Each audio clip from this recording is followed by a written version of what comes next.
लेखक श्री स्मृतिरंजन बलंक लॉकडाउन रो 7टी कविता आपण शुणिले। यह तार 8म भागर कविता। कवितार ना सभिए टिकिए हेज।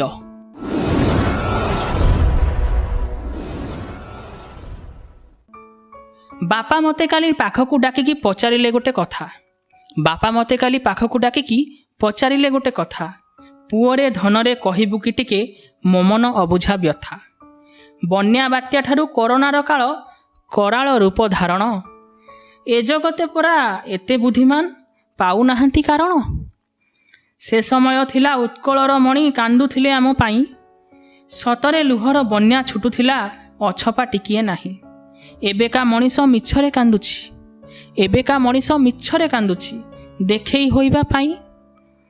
उत्कल गौरव ओडिया भाषा को जगते देले चिन्हई। एबे कौन कही नाहांती उत्कले सत कांदुथिबा लोक। एबे कौन कही नाहांती उत्कले सत कांदुथिबा लोक। ए भाषा ए प्राण केमिति बंचिबो किए मेंटेइबो भोक। शुणी सारी मुहे उत्तर जे देली दान देले फटो उठे। शुणी सारी मुहे उत्तर जे देली दान देले उठे फटो।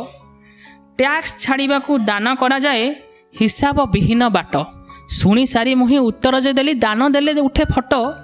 टैक्स छाड़िबाकू दान करा जाए हिसाब विहीन बाट। भाषा प्रीति कथा न कहवा भल भाषारे माफिया राज। भाषा प्रीति कथा न कहवा भल भाषारे माफिया राज।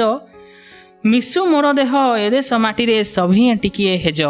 सभिए टिकिए हेज। धन्यवाद।